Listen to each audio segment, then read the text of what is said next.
الله الله الله الله الله الله الله. السلام عليكم ورحمة الله تعالى وبركاته. الحمد لله رب العالمين، وصلى الله وسلم على سيدنا مولانا محمد وعلى آله وأصحابه والتابعين، أما بعد. C'est quand même un honneur d'être de la Ummah de Habib Muhammad sallallahu alayhi wa sallam, ne l'oublions pas, et que l'on remercie Rabbul Alamin par rapport à cette affaire, par rapport à cet honneur et à ce privilège. C'est quand même un honneur de la part de Rabbul Alamin de nous avoir donné l'iman, de nous avoir donné l'islam, car tout amal que peut accomplir un mu'min, c'est certainement par la grâce, par la rahma, par donation de la part de Rabbul Alamin. Lorsque vous dites la hawla wa la quwwata illa billah, lorsque vous dites la hawla wa la quwwata illa billah, ça veut dire qu'il n'y a rien qui protège, il n'y a aucune force de protection et il n'y a aucune force pour accomplir si ce n'est grâce à Allah Azza wa Jalla. Rasulullah sallallahu alayhi wa sallam, c'est lui qui avait dit personne n'entre dans Al-Jannah si ce n'est par la rahma de Rabbul Alamin. Ils lui ont dit, et toi-même ya Rasulullah, il a dit moi-même aussi. Si ce n'est que la rahma de Rabbul Alamin. C'est Allah qui nous a créés. C'est Allah Ta'ala qui a créé notre amal. C'est Allah Subhanahu wa Ta'ala par son taqdir et par sa création que nous sommes ce que nous sommes aujourd'hui. Alors, à n'importe quel moment, le mu'min doit être en train de faire en sorte qu'il ne tombe pas dans l'ostentation ni dans al-ujub. L'ostentation, c'est quand quelqu'un fait une ibada en vue d'être agréé, accepté, considéré par les gens. Et ça, c'est un grand péché. Al-ujub, de l'autre côté, ça veut dire être satisfait de soi, en oubliant que la ibada qu'il est en train d'accomplir ou qu'il a pu accomplir, c'est grâce à Rabbul Alamin. Quelqu'un qui fait la ibada et il veut être considéré par les gens, ça s'appelle ostentation riya, grand péché, et ça annule le thawab. Et lorsque quelqu'un fait ujub, al-ujub, c'est être satisfait de soi par rapport à une ibada quelconque. Quand quelqu'un se voit en train de donner la charité, généreux, alhamdulillah, on a accompli Ramadan, c'est une obéissance à Rabbul Alamin. Tarawih, Qira'atul Qur'an, Khatmul Qur'an, tout ça c'est grâce à Rabbul Alamin. Si quelqu'un est content de lui, parce que Rabbul Alamin l'a aidé, ça c'est une bonne chose. Content de lui et il a oublié que c'est grâce à Rabbul Alamin, ça veut dire qu'il n'a pas pensé que c'est une ni'ma. Il a pensé que ça vient de lui-même en oubliant que c'est une ni'ma de Rabbul Alamin. C'est là al-ujub qui est là aussi grand péché et ça annule le sawab. Nous sommes dans Ramadan et à la fin du mois de Ramadan et tout le monde pense à donner az-zakat. Là aussi c'est une ni'ma de la part de Rabbul Alamin. On donne et Allah Ta'ala il nous donne. Rasulullah sallallahu alayhi wa sallam il a dit ma naqasa malun min sadaqa. Jamais l'argent, jamais les biens, jamais la richesse n'a diminué, jamais ça n'a manqué à cause d'une sadaqa. À cause d'une sadaqa, on a 10, on a donné 5, il nous reste 5. Donc on a perdu 5 quelque part en calcul arithmétique. Mais dans le compte de ad-din, le compte religieux, le compte spirituel, non, on n'a pas perdu 5, on a gagné 5. Et puis après, Rabbul Alamin pour nous aider parce que nous sommes faibles, parce que nous sommes quand même attachés aux 5, parce que nous sommes quand même attachés à cette dunya, eh bien Allah Ta'ala, yakhlufuna, il nous en donne à la place quelque part de sa baraka et de sa rahma, même de la dunya, pas seulement de l'akhirah. Tout le monde se rappelle peut-être, lorsque un Nabi alayhi salatu wassalam, il a demandé est-ce qu'on découpe une brebis qui était restée un certain temps, elle était malade, qu'on l'égorge et qu'on distribue. Il revient et il a vu que Sayyida Aisha radiallahu ta'ala anha avait demandé à ce qu'on le fasse et ils ont déjà distribué la viande. Elle lui dit, alors qu'est-ce que vous en avez fait? Elle lui dit, voilà, on l'a égorgé, on a partagé et nous en avons laissé que l'épaule. L'épaule gardée. Il a dit, vous avez tout gardé sauf l'épaule. Tout gardé, ce que vous avez donné, c'est ça même que vous avez gardé. Ce que vous avez laissé à manger pour nous-mêmes, c'est ça même qu'on n'a pas gardé. Ce que vous donnez pour le pauvre, vous le donnez, vous le confiez à Rabbul Alamin. Et Rabbul Alamin, il l'accepte. Et Allah Ta'ala, il vous le multiplie encore. Et quand on arrive Yawm al-Qiyamah, on va trouver, Inch'Allah, des jardins, des palais, des rahmas de Rabbul Alamin et des barakats. Zakat, c'est le principe même. Zakat, yazgou, ça veut dire nama yanmou. En arabe, zakat, yazgou, ça veut dire nama yanmou. Ça veut dire il a eu la croissance. On dit zakat zara, ça veut dire la récolte a été abondante. Zakat, ça vient de l'abondance, ça ne vient pas de la diminution ni du manquement. Vous donnez, Allah Ta'ala vous donne baraka. Ça veut dire que pas seulement question akhira, même question dunya. De la rahma de Rabbul Alamin, il vous donne de son rizq pour que vous ne manquiez de rien. Si quelqu'un donne, Allah Ta'ala lui donne baraka dans son rizq. Zakat, ça vient dans le sens aussi de la pureté. Car Allah Ta'ala, il nous dit dans le Coran al-Karim, فَلَا تُزَكُّوا أَنفُسَكُمْ فَلَا تُزَكُّوا أَنفُسَكُمْ. Ça veut dire, ne donnez pas une tazkiya pour vous-même. C'est quoi tazkiya pour vous-même ici? Ça veut dire, ne prétendez pas que vous êtes propre. La tuzakku anfusakum, ne vous donnez pas et ne dites pas aux gens que vous avez la garantie d'être propre. Donc, az-zaka ici, tazkiya ici, c'est la déclaration de propreté. Ça vient donc, le mot zakat, d'une racine qui est l'abondance et d'une autre racine qui est la propreté et la pureté. Zakat, de l'argent donc, zakat sur les biens et les richesses, c'est dans les deux sens. Sauf par rapport à la zakat de l'fitra, la zakat de l'fitra, c'est pas pour la pureté des biens et des richesses, c'est pas pour l'abondance des biens et des richesses, ça c'est pour soi-même. Parce qu'on l'appelle zakat al-fitr et on l'appelle zakat al-fitra. Zakat al-fitr, c'est par rapport à la rupture du jeûne. Al-fitr, aftara yuftiru, il a rompu son jeûne. On a jeûné pendant tout un mois, le jour de Eid, c'est le jour de al-fitr. Ça veut dire la rupture du jeûne. Et bien ce matin-là, avant namaz Eid, après Fajr, c'est là qu'il est préférable d'aller donner aux pauvres cette zakat qu'on appelle zakat al-fitr. Bien entendu, nous avons le droit de la payer avant. Mais la sunna, ce qui est préférable, c'était cela, comme il l'avait dit à Nabi alayhi salatu wassalam. Et donc, on l'appelle zakat al-fitr en correspondance à cette affaire de Yawm al-fitr, Eid al-fitr. Mais on l'appelle aussi zakat al-fitra. C'est quoi la fitra? La fitra, comme dans le hadith Nabawi, Rasulullah sallallahu alayhi wa sallam, il dit Kullu mawloudin youladu ala al-fitra.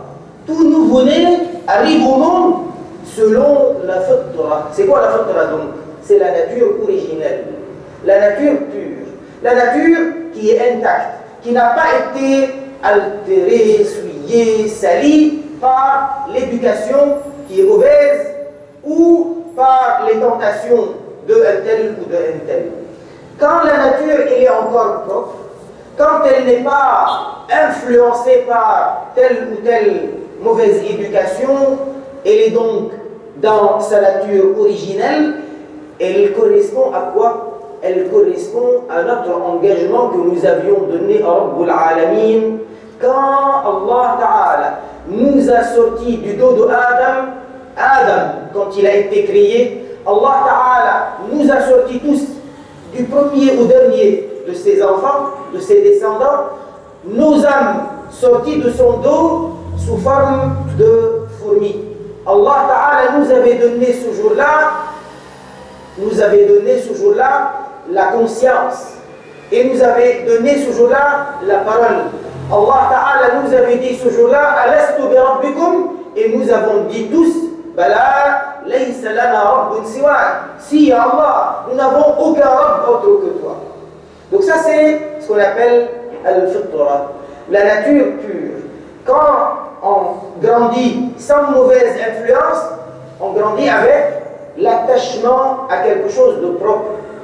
Donc on l'appelle zakatul fitra par remerciement à Rabbul Alamin, reconnaissance envers Rabbul Alamin de nous avoir donné existence.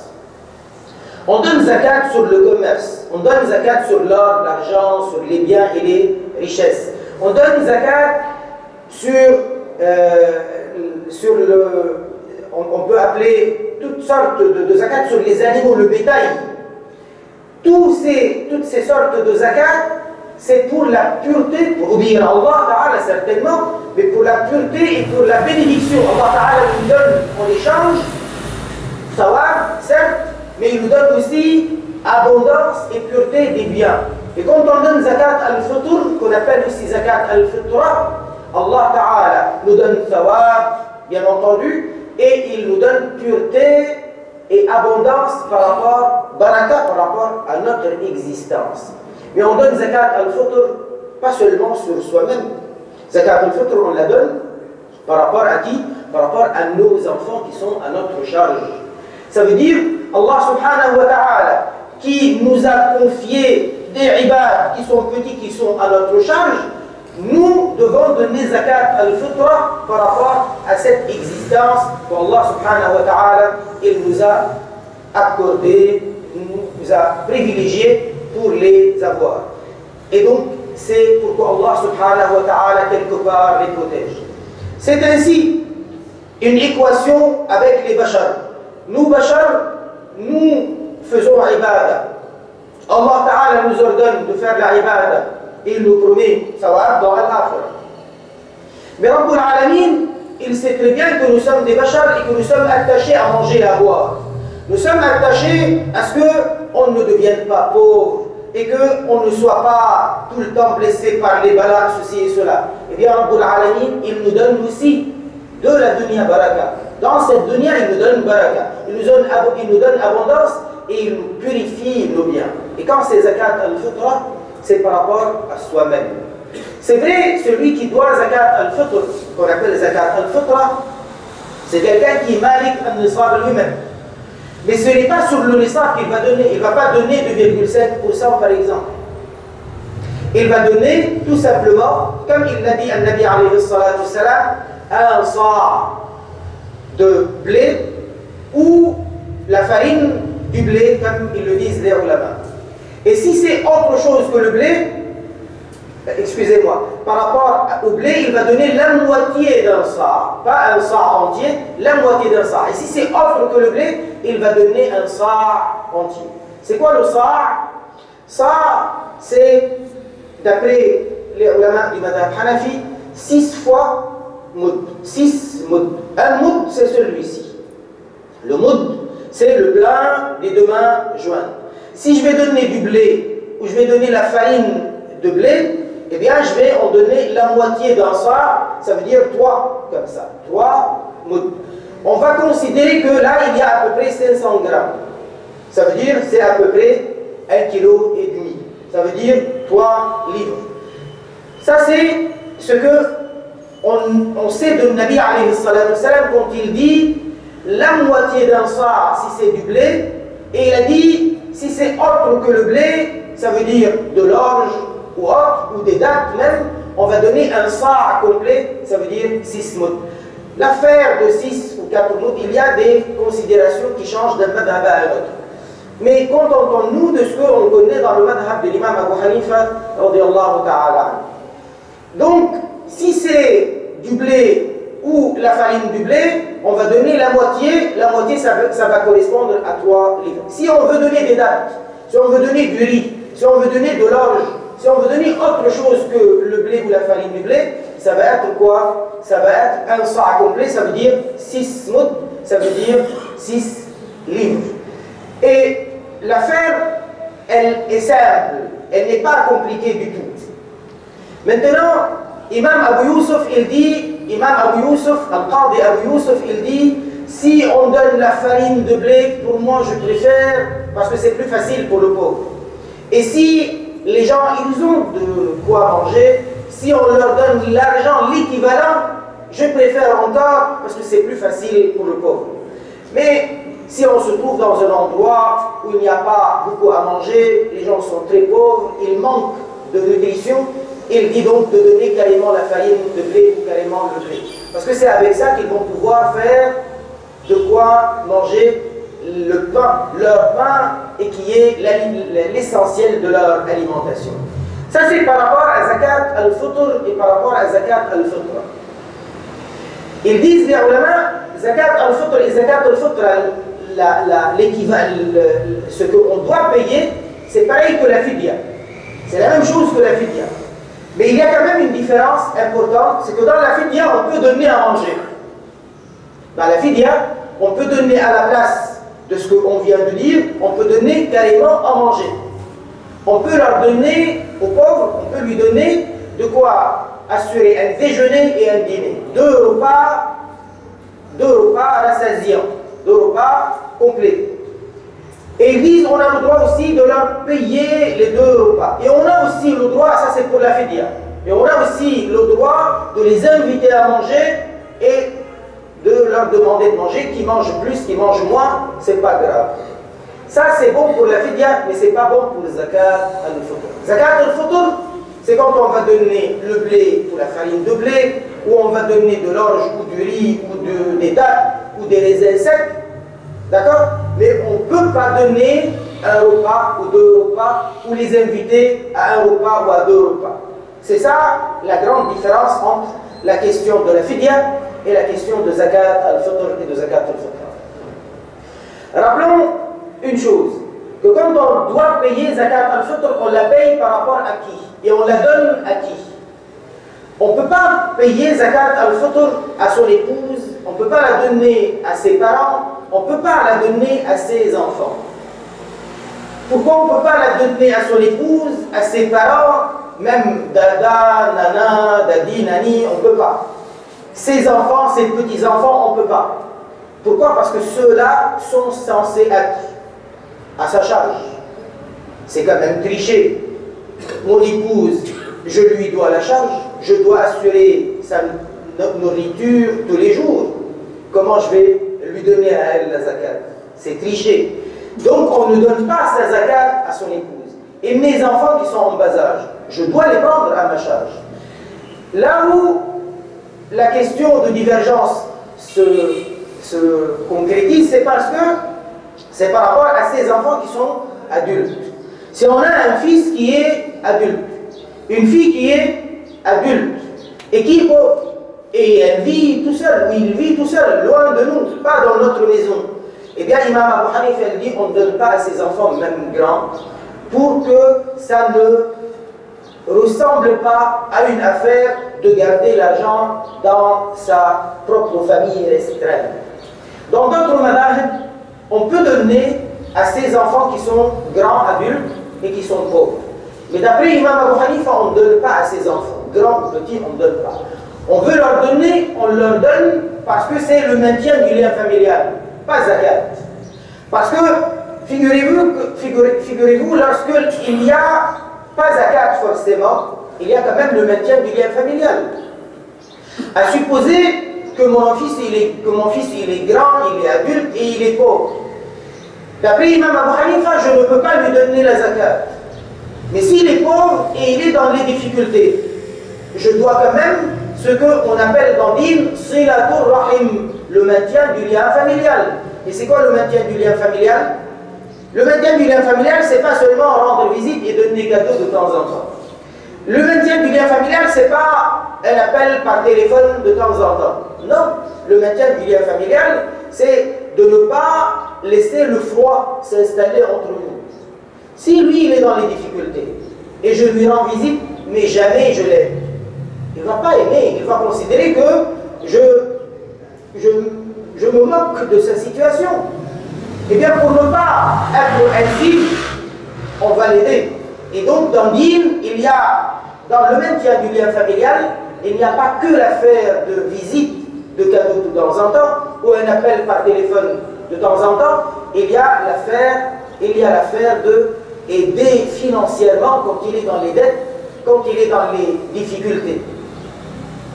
Lorsque on accomplit par rapport à pas donner à son épouse, pas donner à ses enfants avec une divergence, pas donner à ses parents parce que les parents, soit ils ont les moyens, donc ils ne méritent pas zakat, soit ils n'ont pas les moyens, donc on leur doit la charge. On doit les prendre à notre charge. Si maintenant c'est l'épouse qui veut donner à son mari, on sait de le hadith que Sayyiduna Abdullah ibn Mas'ud radiyallahu ta'ala, il a eu une conversation avec son épouse et elle s'appelait Zaïna. Elle a dit à son mari Sayyiduna ibn Mas'ud qu'elle a envie de donner sadaqa fi sabilillah. Il lui dit tu peux me donner à moi je n'ai rien. Elle lui dit mais toi tu es mon mari, est-ce que j'ai le droit de te donner toi sadaqa? Il lui a dit va demander à Rasulullah. Elle va demander à Rasulullah sallallahu alayhi wa sallam. Et Rasulullah alayhi wa sallam qui lui dit si tu donnes à ton mari, tu gagnes des deux côtés. Tu gagnes dans deux domaines. Premier domaine, la sadaqa, elle est acceptée. Deuxième, c'est que même ta famille, quelqu'un qui est proche avec toi, et le maintien avec quelqu'un qui est proche avec toi, c'est meilleur. D'ailleurs, certains ulama disent que quand on veut payer zakat al-fitr ou n'importe quel autre zakat, si nous avons un cousin qui est pauvre et à qui on n'a pas donné, si on a un yatim dans la famille, une veuve dans la famille, et on est allé demander ailleurs, on est allé donner ailleurs, et on a notre famille, ils sont dans la misère. Alors, certains ulama disent peut-être que ce n'est pas accepté par Rabbul Alamin, ça veut dire peut-être qu'il n'y a pas de sawab. Pas dans le sens que zakat n'a pas été donné, zakat est donné, zakat est compté. Mais certains ulama disent peut-être que vous n'aurez pas le sawab que vous attendez de la part de Rabbul Alamin. Tout ça c'est important à savoir, et on se rappelle aussi d'une autre chose, que la zakat, quand on va la donner parce qu'elle est devenue obligatoire. Quand c'est obligatoire, la zakat, c'est parce que nous avons vécu dans Ramadan et nous avons vécu dans Eid. C'est-à-dire, nous avons dépassé Ramadan pour arriver dans l'Eid. Si jamais on a eu une naissance après le Fajr de l'Eid, c'est une âme qui n'a pas vécu pendant Ramadan. Donc on ne doit pas zakat par rapport à ce nouveau-né. Si quelqu'un est décédé, un enfant en bas âge qui est décédé pendant Ramadan, donc il n'est pas arrivé jusqu'au Eid, on ne doit pas zakat par rapport à lui, zakat al-fitra, je parle. Zakat, d'une manière générale, ici à Maurice, on paye toutes sortes de zakat pendant Ramadan. En réalité, les autres sortes de zakat, les autres formes de zakat n'ont rien à voir avec Ramadan.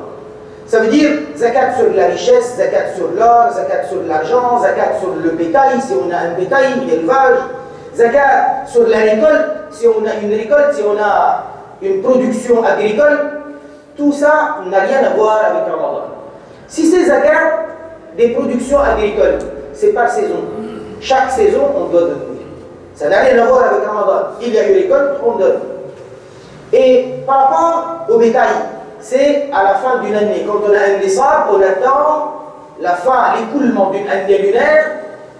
Si par exemple j'ai obtenu le nisab du bétail le mois de Muharram, eh bien c'est le mois de Muharram prochain que je dois payer zakat sur mon bétail. Si c'est une affaire d'or ou d'argent ou de commerce, pareil, c'est une affaire d'écoulement d'une année. Si j'ai une richesse, je suis commerçant ou pas commerçant, je gagne un salaire, j'ai obtenu le nisab. Le mois de Muharram, le mois de Safar, le mois de Rabi'ul Awwal, j'ai le nisab. L'écoulement d'une année lunaire, et je dois payer la zakat dessus.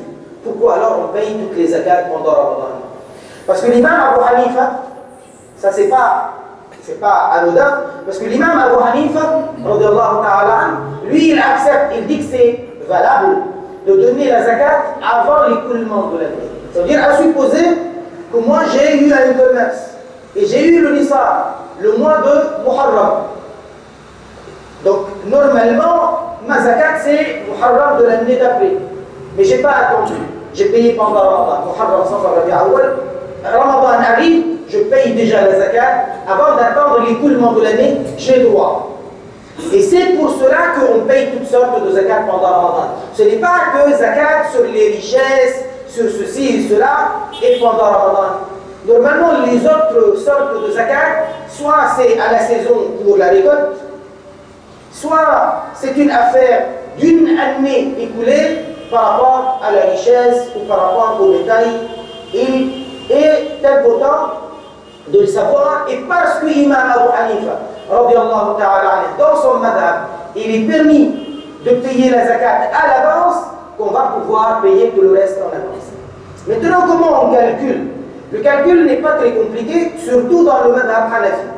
Parce que quand on a le nisab, en général, quand on a un nisab dans notre salaire à nous-mêmes, on va déduire ce qui a été dépensé, ce qui a été donné cadeau, tout ça, ce qu'on va donner comme impôt, ça on ne va pas le garder pour l'année d'après. Tout ça, ça s'appelle des dépenses.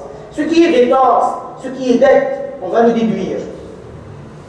Mais le mois d'après, il y a un autre salaire qui tombe.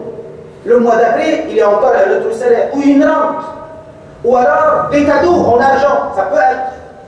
Et alors, d'après l'imam Abu Hanifa, si on a eu le nisab, le mois de Muharram, de Safar, etc., et on a compté le début de l'année financière. Si au cours de l'année, cet argent a augmenté, ça compte toujours. Ça veut dire qu'on va le compter quand on va faire la zakat, on va payer la zakat sur le tout. Pas seulement sur la somme qui était nisab. Ça veut dire, si on compte que le nisab de l'or, le nisab de l'or c'est 85 grammes d'or pur. 85 grammes d'or pur. J'ai eu le nisab. Ou alors, je n'ai pas d'or, mais j'ai la valeur de 85 grammes d'or pur. Combien ça coûte? Ça coûte dans les 150 000 roupies, 130. L'or, il chute parfois, il augmente parfois. Donc, on sait qu'on a eu le nisab. Soit l'or lui-même, soit l'argent en soi, ou une autre valeur comme un salaire ou autre. Si au cours de l'année, on a eu encore 20, 30, 10, etc., tout en déduisant ce qui a été dépensé, les dettes, etc. On se trouve à la fin de l'année, alors qu'on a débuté avec le nisab seulement, pas plus, on est arrivé à la fin avec le double du nisab. Eh bien, on va payer la zakat 2,5% sur le double de nisab. On va calculer à la fin. Et si c'est un bien commercial qui n'est pas or, qui n'est pas argent, c'est des patates, c'est des tomates, c'est des vêtements, c'est des savates, peu importe, on va regarder dans notre compte qu'est-ce que ça vaut, c'est quoi sa valeur. Et alors, soit on va calculer sa valeur par rapport à l'or, soit on va calculer sa valeur par rapport à l'argent. Les Hanafi disent, c'est simple, vous regardez le plus bénéfique pour les pauvres. Si quelqu'un n'a pas la valeur de 85 grammes en or, parce qu'il est petit commerçant, mais il a la valeur de nisab de l'argent. Le nisab de l'argent, c'est pas très compliqué, c'est dans les 595 grammes. Argent, ça c'est l'argent en soi. 595. Eh bien, si on a le nisab ou la valeur de nisab en argent, on va calculer par rapport à ce nisab et on ne va pas dire j'ai pas le nisab de l'or, donc je n'ai pas à donner aux pauvres cette année-ci. Eh bien non, si on n'a pas le nisab de l'or, on a le nisab de l'argent, on va donner quand même aux pauvres par rapport au nisab de l'argent. Comment les ulama, ils ont calculé 85 grammes ou 595, tout ça vient se compte. Nabi alayhi salatu wassalam, à son époque, il n'y avait pas le grammage. On ne comptait pas on ne mesurait pas le poids avec le gramme. Ça se mesurait comment? Il y avait à cette époque dinar et dirham. Dinar et dirham. Le dinar, c'est quoi? C'est une pièce en or. C'était la pièce de monnaie qui circulait. Et il y avait aussi une autre pièce de monnaie qui circulait, c'était la pièce d'argent qu'on appelle dirham. C'était carrément une pièce frappée, c'est une monnaie officielle. Les Arabes de l'époque de Nabi alayhi salatu wassalam, c'est pas eux qui ont fabriqué, ça venait soit de chez les Perses, soit de chez les Byzantins, les Grecs. Et de toute façon, la valeur était à peu près pareille. C'est comme si il y avait une concordance sur la valeur de la pièce en or et la pièce en argent. Eh bien, Nabi alayhi salatu wassalam, il avait dit 20 mithqal, 20 dinars, voilà le seuil, voilà le nisab de l'or. Avant cela, il n'y a pas de zakat. Il a dit 200 dirhams, voilà le seuil, voilà le nisab de l'argent. Et alors, comment ils le calculaient à cette époque? Les ulama, ils l'ont calculé avec les grains d'orge. Avec les grains d'orge. Bien entendu, quand on fabrique, quand on est en train de fabriquer, de produire la pièce en or, il y a une petite partie qui est du cuivre. Il y a une partie du cuivre parce que l'or qui est brut, il est un peu mou. Donc on va le mélanger avec un peu de cuivre. Et c'est pourquoi on a le 24 carats pur, et on a le 21 carats, et on a le 18 carats, et le reste. Et plus on descend le carat, plus le cuivre, il augmente. Donc ce qui intéresse, c'est l'or pur. Pas les perles, pas les pièces qui sont jointes, collées, pas les pierres qui sont avec, c'est l'or pur. Et alors l'or pur, avec lequel il produisait 1 dinar, c'était combien? Il y avait combien d'or pur? Il n'y avait pas de grammage. Alors il disait, il devait y avoir à peu près dans les 100 grains d'orge. Certains ulama comptent d'une manière totalement différente. Mais dans les livres de Madhab Hanafi, on parle de 100 grains d'orge. Bien entendu, on a découpé la tige qui vient avec. Le grain, il est coupé, donc on garde que les 100. Et si c'était par rapport au dirham, les 200 dirhams, ça c'est par rapport à un seul. Et quand on est en train de compter par rapport au dirham, c'est à peu près dans les 70. Dans les 70. Bref, il compte à cette époque de cette manière-là. Nous, on continue à regarder par rapport au grain d'orge et on peut obtenir le grammage. Finalement, c'est 85 grammes d'or pur par rapport à l'or, et par rapport à l'argent, c'est le tout, les 200 dirhams, c'est 595. Et c'est à partir de là qu'on a le nisab. Si maintenant on n'a pas d'or, on n'a pas d'argent, mais on a la valeur de nisab ou plus de l'or ou de l'argent, donc on doit la zakat et on est malikun nisab. Malikun nisab, c'est celui-là qui va devoir payer. Et malikun nisab qui doit payer, il va déduire avant cela ses dépenses journalières quotidiennes nécessaires. S'il sait qu'il est malikun nisab, mais il doit payer une partie en dette, une partie pour la famille, ça veut dire qu'il n'est pas malikun nisab. S'il n'a que le nisab et il va déduire une partie à dépenser impérativement, obligatoirement, donc il n'est pas malik al-nisab. Et c'est ainsi que l'on compte. Parfois, on pose la question simplement. Zakat, c'est combien? On va dire 2,5%. En fait, zakat 2,5%, c'est pas à tous les coups. Zakat 2,5%, c'est sur le bien commercial, c'est sur la richesse, c'est sur l'or, sur l'argent. Et ce n'est pas toujours le cas. Quand on va payer zakat sur la récolte, zakat sur la récolte, c'est le 10e ou le 20e. Si quelqu'un est un producteur agricole, il va payer combien? Le 10e. Sauf si c'est lui qui arrose. Si l'arrosage est naturel, c'est la pluie, il va payer le 10e.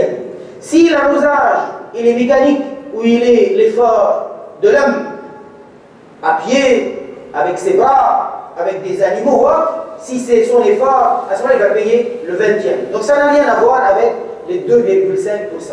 Si c'est le bétail, ça n'a rien à voir. Il n'y a pas une logique pour nous. Ce n'est pas à nous de calculer une logique. C'est dicté comme ça par Rasulullah sallallahu alayhi wa sallam. Si on a des chameaux, le premier nisab des chameaux, c'est 5 chameaux, et on va payer un mouton. Deuxième, c'est 10, et on va donner 2. Troisième, c'est 15. Et puis après, on va donner 3 moutons. Quatrième, c'est 20 et on va donner 4 moutons. On arrive à 27, on va donner une chamelle. On va donner une chamelle de 1 an. On arrive à 36, on va donner une chamelle de 2 ans. On arrive à 46, on va donner une chamelle de 3 ans qu'on appelle hiqqa. Et après, on arrive à 61, et puis après, ça change. Et puis après, ça change au bout de 120, et puis après, au bout de 150, ça change. Tous ces comptes-là, c'est Rasulullah sallallahu alayhi wa sallam, personnellement, qui a dit c'est comme ça, pas autrement. Par rapport aux vaches, ça n'a rien à voir. Par rapport aux vaches, premier seuil c'est 30, deuxième seuil c'est 40. Et puis après, on arrive au double de 30, au double de 40, et puis après on arrive à chaque dizaine, on peut changer de l'islam. Par rapport aux moutons, on commence par 40 moutons. Avant, il n'y a pas à payer. Deuxième, on arrive à 121. Troisième, on arrive à 201. Et puis après, on arrive à 400. Et puis après, ça change au bout de chaque centaine. Donc il n'y a pas une logique où quelqu'un a dit ça doit être comme ci ou ça doit être comme ça. C'est compté par Rasulullah sallallahu alayhi wa sallam. Et puis après, l'affaire de zakat, c'est une ibad. L'affaire de zakat, en fin de compte, c'est pour que Allah subhanahu wa ta'ala nous donne à nous dans cette dunya et il nous donne dans l'akhirah. Donc il y a un symbole de l'obéissance à Rasulullah sallallahu alayhi wa sallam. C'est lui qui calcule, donc on suit son calcul. C'est lui qui compte, donc on suit son compte. Al-Nabi alayhi salatu wa sallam, Allah ta'ala il a dit khudh min amwalihim sadaqatan. Prends de leur bien une sadaqa. Une sadaqa ici, c'est pas au sens de nafil, c'est au sens de zakat. Khudh min amwalihim sadaqatan. Ici, sadaqa dans le sens de zakat. Tutahhiruhum wa tuzakkihim biha. Par laquelle tu vas les purifier, les nettoyer. Wa salli alayhim. Et fais salat en leur faveur. Salat ici, c'est pas namaz. Ici, salat c'est dua. Wa salli alayhim. Fais dua pour eux. Inna salataka sakanul lahum. Ta salat en leur faveur, ça veut dire ton dua en leur faveur. Sakanul lahum, ça leur donne rahma, sérénité. As-sakan, c'est sakina. C'est quoi sakina? C'est l'apaisement, le soulagement. Et quel soulagement? Du cœur. Pas une affaire de soulagement parce qu'on a mal quelque part dans le corps. C'est soulagement par rapport à l'iman. Allah Ta'ala, il nous donne la sérénité du cœur par rapport à l'iman. Et sur ce verset, je ne l'ai pas cité au hasard, c'est parce que dans ce verset, il y a l'ordre de prendre az-zakat et de donner az-zakat. Il y a aussi le fait que az-zakat, on la donne normalement s'il y a calife, ou sultan, aux employés du calife. Mais quand il n'y a pas de calife, quand il n'y a pas un calife digne et honnête, si jamais il y en a, à ce moment-là, on peut payer nous-mêmes. Et si aujourd'hui il n'y a pas le calife, il n'y a pas le qadi, il y a des masjids, il y a des institutions qui ramassent, il est important de savoir qu'on ne peut pas la donner à quelqu'un si on n'est pas, on ne peut pas être sûr à 100%, les gens ils peuvent changer dans leur vie, mais si on n'a pas la garantie au départ que c'est des gens qui vont la donner aux bénéficiaires qui sont cités dans le Coran al-Karim. Donc on ne peut pas la donner à des gens et dire voilà je m'en débarrasse. On la donne à des gens avec la prudence, la précaution que ça va dans les domaines qui sont dictés, enseignés, exigés par le Coran al-Karim.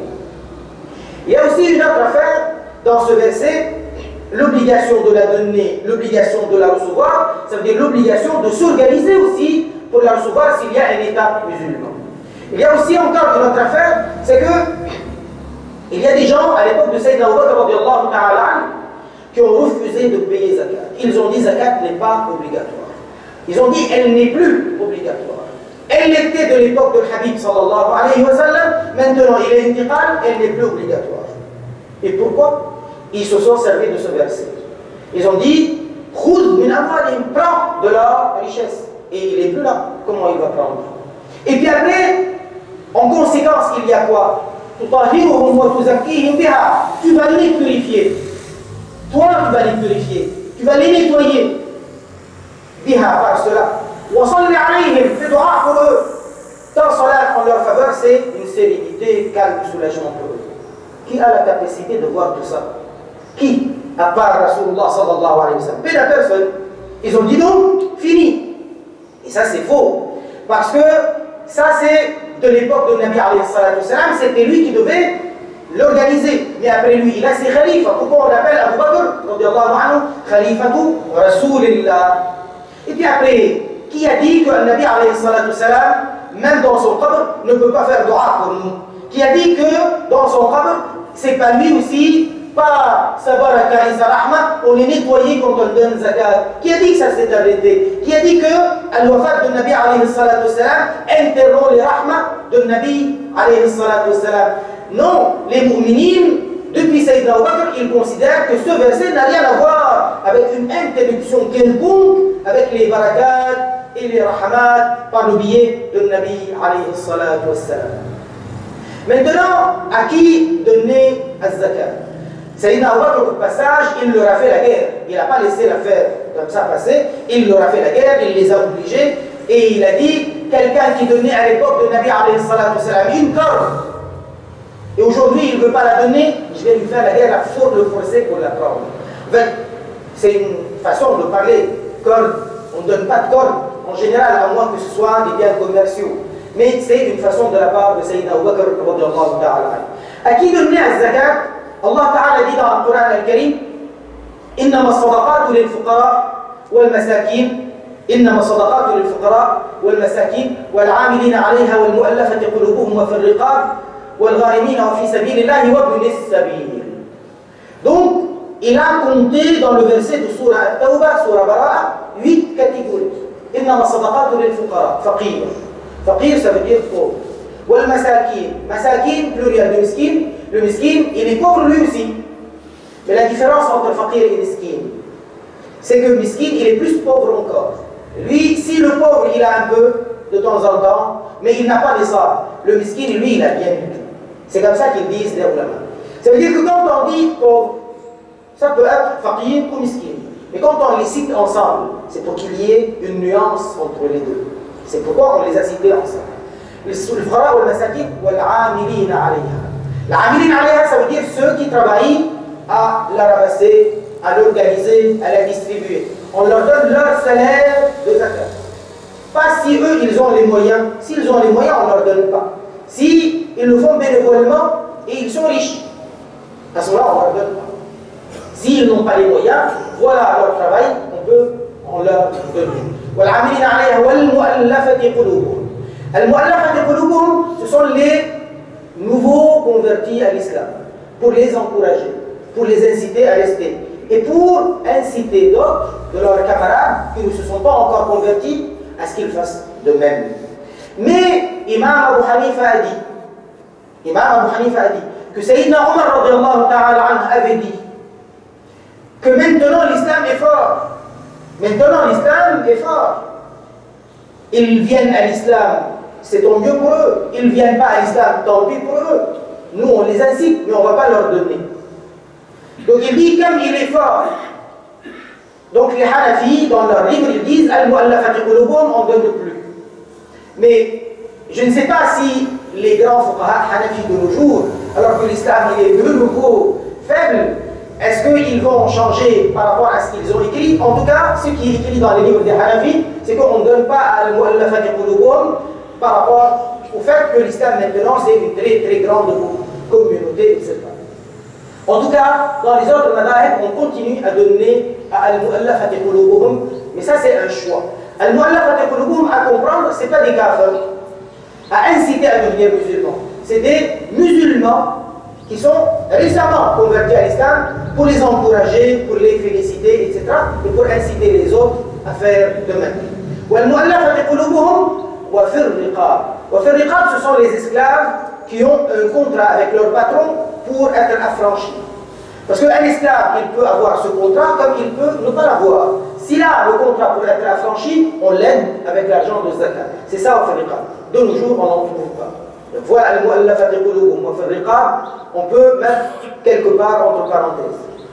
Al-mu'allafati qulubuhum wa fi riqab wal gharimin. Al-gharimin, ce sont les gens endettés. Parfois on nous donne, mais si la dette, il y a riba. Si la dette, c'est un contrat riba. Donc il a fait un contrat avec une banque et il doit rembourser avec riba. Riba c'est haram. Comment on va l'aider par rapport à une dette où il y a riba? Alors les ulama disent, si c'est pour l'encourager, si c'est pour qu'il continue, on ne lui donne pas de zakat, même s'il est endetté celui-ci. Mais si quelqu'un veut faire tawba, il veut se débarrasser d'une dette, elle l'accable la dette, il ne peut rien faire. Sinon il va en prison, etc. Si c'est pour qu'il s'en débarrasse et qu'il fasse tawba, à ce moment-là on peut l'aider. En tout cas, al-gharimin, ce sont les gens endettés d'une manière générale. Al-gharimin, wa fi sabilillah. Là où il y a beaucoup d'arnaques, c'est sur le mot wa fi sabilillah. Wa fi sabilillah, ici, dans ce verset, par l'unanimité des fuqaha et des mujtahidin, ici, ce n'est pas tout ce qui est fi sabilillah. C'est uniquement les mujahidin bénévoles, qui ne prennent pas de salaire du gouvernement musulman. Si jamais il y a guerre contre les musulmans, et il y a des musulmans qui défendent le territoire des musulmans, les biens des musulmans, et qui sont salariés de l'armée, à ce moment-là, ils ne peuvent pas prendre de zakat. S'ils sont bénévoles dans leur djihad, ils peuvent recevoir de zakat. C'est cela, wa fi sabilillah. Wa fi sabilillah, dans ce verset en particulier, ce n'est pas les masjids, ce n'est pas les orphelinats, ce n'est pas pour payer dans les sortes d'aide quelque part, qu'on peut appeler charité d'une manière générale.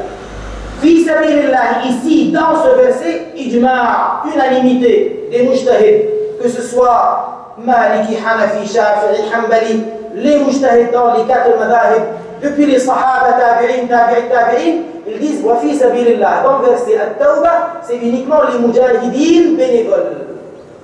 Les mujahidines bénévoles, même si ils ont de l'argent, on leur paye de cette zakat pour les encourager parce qu'ils ne sont pas salariés. C'est uniquement eux. Wa fi sabilillah. Allah Ta'ala dit wa fi sabilillah wa ibn sabil. Qui est ibn sabil? Ibn sabil, c'est le voyageur qui se trouve dans une situation et il n'a plus les moyens. Peut-être que dans son pays il a de l'argent. Peut-être que dans son pays il a des usines. Peut-être que dans son pays il est très très très riche. Mais il se trouve à un moment donné, il n'a rien. Et il n'a pas la capacité, il n'a pas la possibilité de recevoir, parce que manger c'est tous les jours. On va lui dire, dans une semaine tu recevras de ton pays. Dans une semaine il est déjà mort. Donc on va l'aider avant, on ne va pas attendre qu'il meure, on va devoir l'aider. C'est ça Ibn Sabil. Et Ibn Sabil, il est compté souvent dans les actes de charité, même s'il est riche dans son pays. Pourquoi? Parce que Ibn Sabil, il est compté comme ayant besoin, mais en plus de cela, il est étranger. Ça veut dire que lorsque vous êtes en train d'aider quelqu'un qui est étranger parce qu'il est étranger, rien que la souffrance de ne pas se trouver avec ses proches, sa famille, qui eux, naturellement, ils vont l'aider, ils se retrouvent parmi des gens qui peuvent venir du jour au lendemain, des gens qui ne le connaissent absolument pas parce qu'ils sont déjà étrangers. Rien que cela, l'aide donnée à quelqu'un qui est Ibn Sabil a quand même une grande valeur. Parce que c'est soulager quelqu'un qui a peur. Parce qu'il se trouve parmi des gens qu'il ne connaît pas, qu'ils ne connaissent pas, ils ne sont pas sa famille. Il est étranger parmi eux. Il n'est pas dans son pays. Quelqu'un qui est dans son pays, il peut faire plus de possibilités, plus de choix. Quelqu'un qui est étranger, donc il est compté parmi ceux qui sont bénéficiaires pour cela aussi, entre autres. On a parlé de beaucoup de détails, nous avons donné pas mal de chiffres. Une causerie, normalement, ce n'est pas fait pour donner trop de chiffres, mais quoi qu'il en soit, c'est pour un enseignement. Ce n'est pas seulement pour un rappel et pour le sermon, pour la causerie en soi, parce que, rappelez-vous d'une chose, quand on vient pour apprendre, c'est mieux encore que lorsque on vient pour écouter juste un conseil. Lorsque quelqu'un a l'intention d'apprendre un chapitre dans le dîn, Rasulullah sallallahu alayhi wa sallam dit à Sayyidina Abu Dhar, si tu vas apprendre un verset du Coran Karim, un verset du Coran Karim, donc tu quittes ta maison, tu vas au masjid, tu vas apprendre un verset, comment le lire, son tafsir, peu importe, même la lecture seulement. Ceci est meilleur pour toi que de faire 100 rak'a nafil. Il n'a pas dit nafil, mais on comprend qu'il vise ce qui est nafil. Il dit, si tu vas apprendre un sujet de din, un chapitre, un paragraphe, un sujet de din, ceci est meilleur pour toi que de faire 1000 rak'ah. Venir dans les causeries, très bonne chose. Rester dans les masjids, très bonne chose. Mais mieux encore, lorsqu'on vient avec la niya d'apprendre ou d'enseigner à din. Allah subhanahu wa ta'ala accepte notre amal. Allah subhanahu wa ta'ala nous accorde davantage de connaissances. Allah ta'ala approfondisse notre ilm. Allah subhanahu wa ta'ala éclaire notre intérieur et notre visage. Allah subhanahu wa ta'ala illumine nos qabrs. Allah subhanahu wa ta'ala éclaire nos chemins. Allah subhanahu wa ta'ala nous accorde le droit chemin à tout jamais. Allah subhanahu wa ta'ala accepte notre dua. Allah subhanahu wa ta'ala nous donne à nous les meilleurs caractères et à nos enfants et à nos proches. Allah subhanahu wa ta'ala nous unisse dans la ibada et dans l'obéissance. Allah subhanahu wa ta'ala accepte notre rosa, notre jeûne, notre ibada. Et qu'Allah subhanahu wa ta'ala nous fasse bénéficier des jours et des nuits de Ramadan. Et particulièrement de la ibada et de dua et de qaboul dans la nuit de l'Qadr, la nuit du destin. Allah subhanahu wa ta'ala nous accorde le privilège de rêver de l'Habib Muhammad sallallahu alayhi wa sallam, qui est en train de nous faire des sourires et qui est en train de nous annoncer Al-Jannah. Allah subhanahu wa ta'ala nous accorde Al-Qaboul dans tous nos amals et qu'Allah subhanahu wa ta'ala éloigne de notre chemin les tentations de Shaytan et tous les gens qui nous voudraient du mal. Allah subhanahu wa ta'ala vous protège et protège les vôtres. Allah subhanahu wa ta'ala vous accorde Al-Na'im et le sort heureux dans cette vie et dans l'au-delà. Wa subhanallah, walhamdulillah, wa la ilaha illallah, wallahu ta'ala a'lam wa ahkam.